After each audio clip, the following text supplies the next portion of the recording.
साथियों, आप सभी को जय हिंद। और आज के इस क्लास में हम लोग बिहार पुलिस और बिहार दरोगा में पूछे गए जो बार बार रिपीटेड क्वेश्चन है उन सभी को कवर करेंगे। और ये केवल बिहार पुलिस या बिहार दरोगा में ही नहीं पूछा गया है, बल्कि सभी एग्ज़ाम में ये क्वेश्चन पूछा जाता है जो बायो का है। और आपको ये भी पता होना चाहिए कि बिहार पुलिस हो चाहे बिहार दरोगा हो, उसमें सबसे अधिक क्वेश्चन साइंस से ही होगा, क्योंकि बिहार का कोई भी एग्ज़ाम हो, बिहार को साइंस से प्यार है। तो जिससे प्यार होगा उससे क्या करेगा, ज़्यादा क्वेश्चन पूछेगा। और उससे भी ज़्यादा प्यार है बायो से, यानी जीव विज्ञान से। आपके सामने क्वेश्चन दिखाई दे रहा है। अगर इस क्वेश्चन का आंसर आपको पता है तो वीडियो कमेंट बॉक्स में अवश्य लिखिएगा, और नहीं लिखना चाहते हैं तो अपने आप ही मन में बोलिएगा कि इसका आंसर ये होगा। ठीक है, चलिए शुरू करते हैं। और दूसरी बात, अगर आप चैनल पे नए हैं तो प्लीज़ सब्सक्राइब कर लें, क्योंकि नेक्स्ट वीडियो जो होगा वो साइंस पे आएगा। साइंस या किसी भी टॉपिक पे आ सकता है, तो आपको एक अच्छा कंटेंट, एक अच्छा क्वेश्चन मिले जो एग्ज़ाम में आ सकता है और आने की संभावना 99% हो। ओके, तो पढ़े वही जो एग्ज़ाम में आए। हमको ज़्यादा तो पढ़ना नहीं, हमको तो पीएचडी करना नहीं, हमको सिर्फ एग्ज़ाम निकालना है। ठीक है, और वीडियो को लाइक कर लीजिएगा, वही बात है, चैनल को सब्सक्राइब करिएगा। ठीक है, क्योंकि आगे देखिए जो नेक्स्ट वीडियो अपलोड किया जाएगा आपको तुरंत मिल जाए। आगे बढ़ते हैं, क्वेश्चन पढ़ते हैं। क्वेश्चन पढ़िएगा, आपके सामने क्वेश्चन दिया गया है। अब इस क्वेश्चन में क्या है, इस क्वेश्चन में देखना हमको कि इसका राइट आंसर कौन सा होगा। लेकिन हम चारों ऑप्शन को भी डिफाइन करेंगे कि ये क्यों नहीं हो सकता और ये होगा तो क्यों होगा, क्योंकि अगर कैसे भी क्वेश्चन घुमाए एग्जाम में आप हल कर पाएँ। चलिए, पहला है प्लाज्मा झिल्ली बनी होती है। अब आपके दिमाग में आ रहा होगा प्लाज्मा झिल्ली क्या होता है भाई, प्लाज्मा झिल्ली क्या होता है। प्लाज्मा झिल्ली किसे कहते हैं, तो जो कोशिका, देखिए ये सेल होता है यानी कोशिका होती है। ये कोशिका के जो परत होती है, बाहर जो परत होती है वो परत अर्धपारगम्य होती है, अर्धपारगम्य होती है। अब ये अर्धपारगम्य जो परत होती है वो किसी न किसी पदार्थ से तो बनी होगी ना। अर्धपारगम्य कहने का मतलब क्या है, कुछ पदार्थ को बाहर से अंदर जाने देती है और कुछ पदार्थ को अंदर से बाहर आने देती है, कुछ को, इसीलिए अर्धपारगम्य है। यानी आधे को आने देती है, आधे को नहीं आने देती है। ठीक है, तो प्लाज्मा झिल्ली, ये भी ध्यान रखिएगा कि प्लाज्मा झिल्ली होती है तो आप ध्यान रखेंगे अर्धपारगम्य होती है, अर्धपारगम्य होती है। अर्धपारगम्य का मतलब आधा जाने देगी, आधा नहीं जाने देगी। ठीक है, अब पूछ रहे कि ये झिल्ली जो होती है बनी किसकी होती है। झिल्ली मतलब समझ में आ रहा है, ऐसे कहते हैं ना कि पॉलीथीन को कहते हैं ना कि झिल्ली दे दो एक, झिल्ली मतलब पॉलीथीन। तो ये झिल्ली बनी किसकी होती है, तो ये झिल्ली देखिए, इसके बाहरी और अंदर वाला परत बना होता है प्रोटीन से। किससे बना होता है, तो आप बोलेंगे कि प्रोटीन से बना होता है। ठीक है, लेकिन एक बीच वाला जो परत होता है ये बना होता है लिपिड, जिस लिपिड का नाम है फास्फोलिपिड, जिस लिपिड का नाम होता है फास्फोलिपिड। आप बताइए, तो हम कह सकते हैं कि ये जो पूरा प्लाज्मा झिल्ली है बनी होती है प्रोटीन से भी और फास्फोलिपिड से भी। इसीलिए इसका आंसर कौन सा हो जाएगा, 1 और 2 दोनों, यानी प्रोटीन और फास्फोलिपिड दोनों से ये प्लाज्मा झिल्ली बनी होती है। इसीलिए राइट आंसर कौन सा होगा, तीसरा वाला, 1 और 2 दोनों से बनी होती है। यानी प्लाज्मा झिल्ली प्रोटीन से भी बनी होती है, फास्फोलिपिड से भी बनी होती है। ठीक है, कार्बोहाइड्रेट से नहीं बनी होती। ठीक है, तो ठीक है, अगला क्वेश्चन देखिएगा। अगला क्वेश्चन है, अब पूरा डिटेल चलेंगे, भले टाइम लगे, लेकिन एक क्वेश्चन से 4 क्वेश्चन हम लोग सॉल्व करेंगे। तो आप कह सकते हैं कि एक क्वेश्चन से हम लोग क्या करेंगे कि टॉप 10 क्वेश्चन से हम लोग 50 क्वेश्चन के नियर अबाउट क्वेश्चन सॉल्व कर लेंगे। ठीक है, चलिए अगला क्या है, निम्न में से प्रोटीन बनाने के लिए किसकी भूमिका सबसे अधिक होती है। यानी प्रोटीन अगर बनाना होगा, बोल रहा है 4 ऑप्शन दिया है कि निम्न में से प्रोटीन बनाने के लिए किसकी भूमिका सबसे अधिक होती है। यानी जो हमारे मानव के बॉडी है, मानव का जो बॉडी है, यानी जंतु का बॉडी है, जंतु या मानव की बॉडी है, इसमें जो होता है कि सबसे अधिक कौन उत्तरदायी होता है प्रोटीन बनाने के लिए। तो पहला ऑप्शन दिया है माइटोकॉन्ड्रिया और लाइसोसोम। देखिए, माइटोकॉन्ड्रिया ऊर्जा का परिवहन करती है, यानी ग्लूकोज बनाती है। कौन, माइटोकॉन्ड्रिया, प्रोटीन नहीं बनाती, इसलिए ऑप्शन नहीं होगा। लाइसोसोम क्या करता है, प्रोटीन का पाचन का काम करता है। प्रोटीन का पाचन मतलब जो प्रोटीन का पाचन नहीं, कोशिका का पाचन का काम करता है। कौन, लाइसोसोम। अब बोलेंगे कोशिका का पाचन का काम कैसे करता है, क्योंकि जो मरी गली कोशिकाएं होती है उन सबको नष्ट करने का काम कौन करता है, लाइसोसोम। इसलिए पहला ऑप्शन नहीं होगा। अगला है दूसरा, क्लोरोप्लास्ट और गैल्जी बॉडी। क्लोरोप्लास्ट ध्यान दीजिएगा, क्लोरोप्लास्ट प्रोटीन बनाता नहीं है, ये क्या करता है, ये करता है, ये क्लोरोफिल इसी में होता है, पौधों में पाया जाता है, ये केवल क्लोरोप्लास्ट पौधों में पाया जाता है, इसलिए आंसर नहीं होगा। गैल्जी बॉडी प्रोटीन या ऊर्जा का परिवहन का काम करता है, बनाता नहीं है, इसलिए ऑप्शन नहीं होगा। तीसरा ऑप्शन है अंतःप्रदव्य जालिका और राइबोसोम, यही प्रोटीन बनाने का काम करते हैं, अंतःप्रदव्य जालिका और राइबोसोम। तो आप बता सकते हैं ना कि आंसर कौन सा होगा। तो प्रोटीन बनाने का काम कौन करता है, अंतःप्रदव्य जालिका और राइबोसोम। ऑप्शन नंबर 3 जो होगा इस क्वेश्चन का राइट ऑप्शन होगा, अंतःप्रदव्य जालिका और राइबोसोम। ठीक है, लाइसोसोम और सेंट्रोसोम नहीं हो सकता, सेंट्रोसोम कोशिका विभाजन का काम करता है, इसलिए आंसर नहीं होगा। ठीक है, अगले क्वेश्चन में बढ़ते हैं। अगला क्वेश्चन देखिएगा, तीसरा क्वेश्चन जो होगा बोल रहा है कि कोशिका में कोशिका भित्ति, कोशिका में कोशिका भित्ति। अगला क्वेश्चन है कोशिका में कोशिका भित्ति का निर्माण, कोशिका भित्ति मतलब सेल वॉल, क्या बोलेंगे, सेल वॉल। ठीक है, ओके। कोशिका भित्ति का निर्माण करने वाले जटिल कार्बोहाइड्रेट को क्या कहते हैं।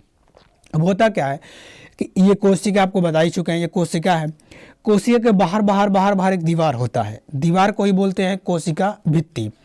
अब ये कोशिका भित्ति को कोई ना कोई पदार्थ तो बनाएगा ना, अब वो पदार्थ कौन बनाता है, तो आप बोलेंगे कार्बोहाइड्रेट बनाता है। लेकिन कार्बोहाइड्रेट तो बहुत प्रकार के होते हैं, जिसमें कार्बन और हाइड्रोजन होते हैं वो कार्बोहाइड्रेट होता है। तो पहला ऑप्शन क्या दिया है, पहला ऑप्शन देखिएगा ग्लूकोज, दूसरा सुक्रोज, तीसरा सेलुलोज, चौथा लैक्टोज। तो देखिए ग्लूकोज जो होता है कोशिका भित्ति को नहीं बनाता, ठीक है, सुक्रोज भी नहीं बनाता, लैक्टोज भी नहीं बनाता, बनाता कौन है, सेलुलोज। सेलुलोज क्या करता है, सेलुलोज ही कोशिका भित्ति का निर्माण करता है।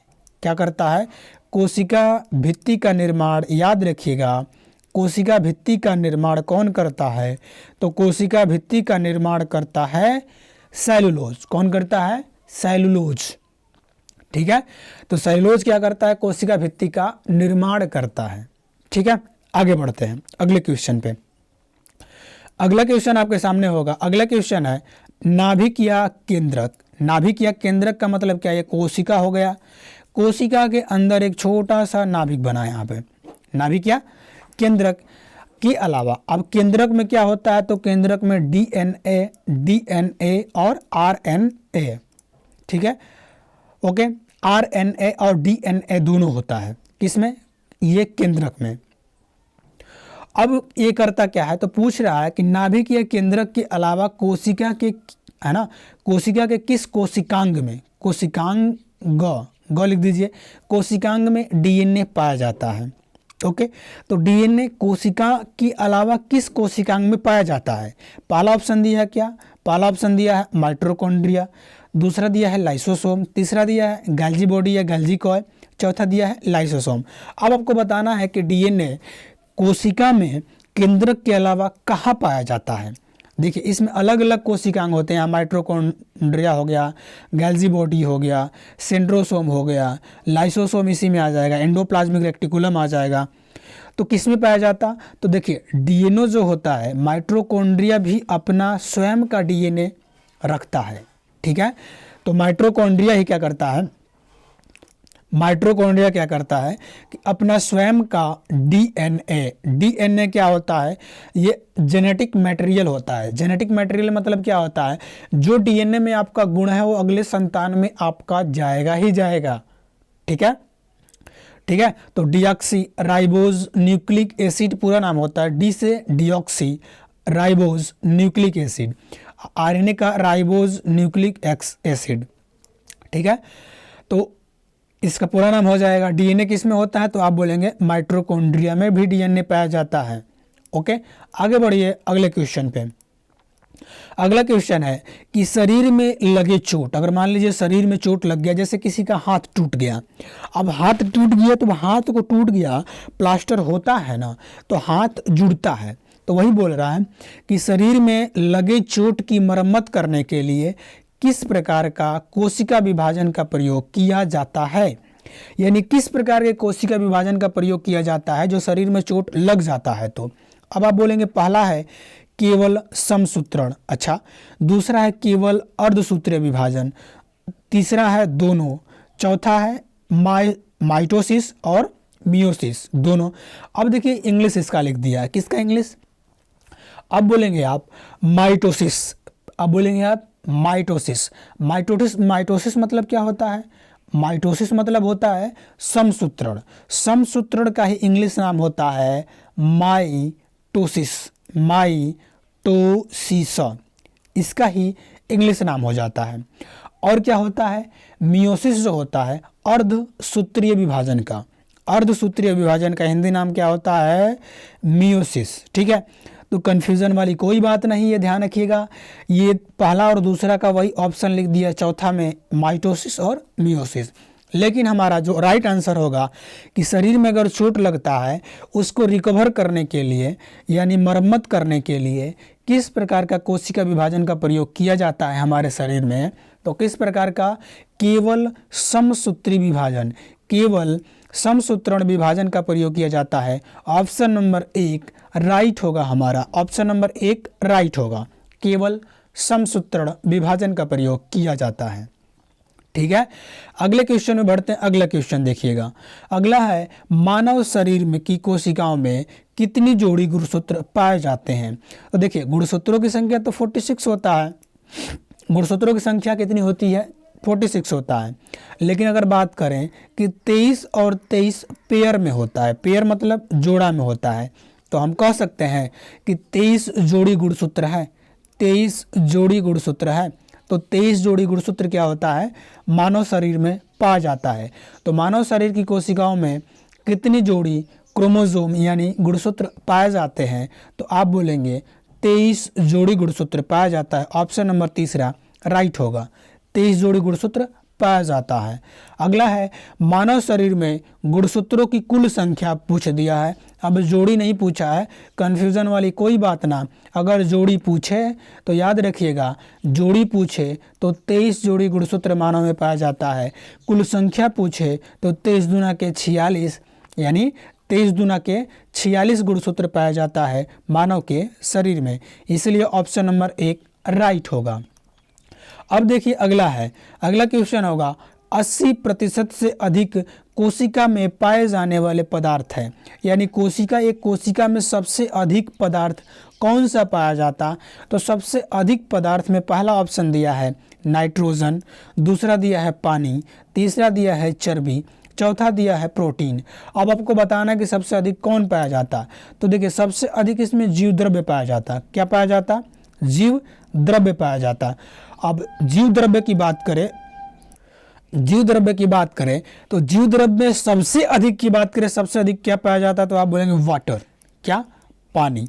अगर इसी जीव द्रव्य में 1% की पानी की कमी हो जाती है तो क्या होगा, हम लोग को तो प्यास लगती है, प्यास का अनुभव होता है, लेकिन अगर 3 से 4% की पानी कमी हो जाए तो व्यक्ति का मृत्यु भी हो सकता है। तो सबसे अधिक क्या पाया जाता है, तो आप बोलेंगे पानी यानी वाटर। तो 80% जो होता है, 80% क्या पाया जाता है, पानी।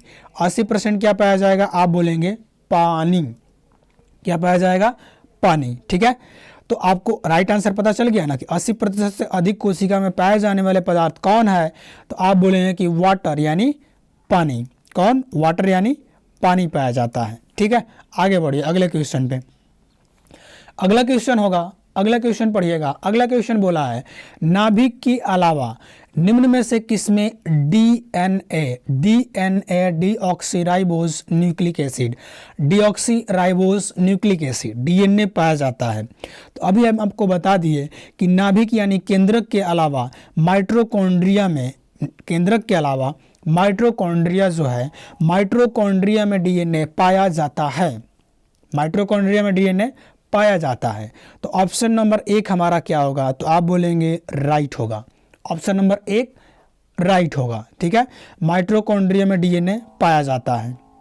ओके, चलिए आपको ये भी बता दिए हैं कि गल्जी बॉडी क्या होता है, ऊर्जा परिवहन का काम कौन करता है, गल्जी बॉडी। एंडोप्लाज्मिक रेक्टिकुलम क्या करता है, एंडोप्लाज्मिक रेक्टिकुलम कोशिका के कंकाल का काम करता है। और इसी एंडोप्लाज्मिक रेक्टिकुलम के 2 भाग होते हैं, एक पे वसा बनता है चिकना वाला जो होता है स्मूथ वाले पे, और एक पे होता है प्रोटीन का निर्माण होता है जो खुरदरा पार्ट होता है जिस पे राइबोसोम होता है। लाइसोसोम क्या करता है, कोशिका के पाचन का काम करता है, कोशिका को नष्ट करने का काम करता है। ठीक है, आगे बढ़िए अगला क्वेश्चन। तो इसका आंसर पता हो गया कि माइटोकॉन्ड्रिया में क्या होता है, माइटोकॉन्ड्रिया अपना एक डीएनए रखा रहता है, पर्सनली डीएनए रखा रहता है माइटोकॉन्ड्रिया। चलिए अगला क्वेश्चन होगा, क्रेब्स चक्र की घटना निम्न में से किस में होती है। तो देखिए क्रेब्स चक्र में जो होता है, विलियम क्रेब्स ने माइटोकॉन्ड्रिया जो था, माइटोकॉन्ड्रिया में क्या किया, माइटोकॉन्ड्रिया में देखा कि एक चक्र चल रहा है, उसका नाम दे दिया क्रेब्स चक्र। ये होता क्या है कि जो क्रेब्स चक्र जो होता है, क्रेब्स साइकिल चलता है इसमें जो माइटोकॉन्ड्रिया में, इसी कारण माइटोकॉन्ड्रिया में एटीपी का निर्माण होता है, एडेनोसिन ट्राइफॉस्फेट का निर्माण होता है, और इसी एटीपी से ऊर्जा का निर्माण होता है। किसका निर्माण होता है, तो आप बोलेंगे ऊर्जा का निर्माण होता है, किसके, इसी एटीपी से। ठीक है, अब इसी एटीपी से ऊर्जा का निर्माण होता है।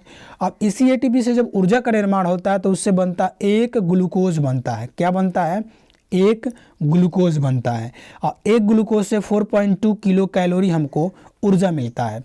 अब बताइए तो क्रेब्स चक्र किस में चलता है, तो आप बोलेंगे माइटोकॉन्ड्रिया में ही क्रेब्स चक्र चलता है। माइटोकॉन्ड्रिया में ही क्या चलता है, क्रेब्स चक्र चलता है। ठीक है, तो ये हमारा कंप्लीट होता है सीरीज। और अगर आप लास्ट तक देखे हैं तो जो भी बिहार पुलिस या बिहार दरोगा में क्वेश्चन आने वाला है, जो इसमें से निश्चित ही आपका क्वेश्चन बायोलॉजी का फंसेगा ही फंसेगा। और अभी तक आपने अगर चैनल को सब्सक्राइब नहीं किया है तो कीजिए, क्योंकि देखिए इतना क्वेश्चन टाइप करने में, फिर उसको वीडियो बनाइए, फिर अपलोड करिए, मेहनत लगता है। तो इसके लिए आप है ना सपोर्ट करिए। सपोर्ट करने के लिए चैनल को सब्सक्राइब करिएगा और वीडियो को लाइक अवश्य करिएगा, बिना लाइक किए मत जाइएगा। और एक पॉजिटिव कमेंट जो आपके जीवन में ये वीडियो कैसे हेल्पफुल हो रहा है आप अवश्य कमेंट करिए। तो मिलते हैं एक नेक्स्ट वीडियो में, तब तक के लिए जय हिंद, वंदे मातरम, भारत माता की जय।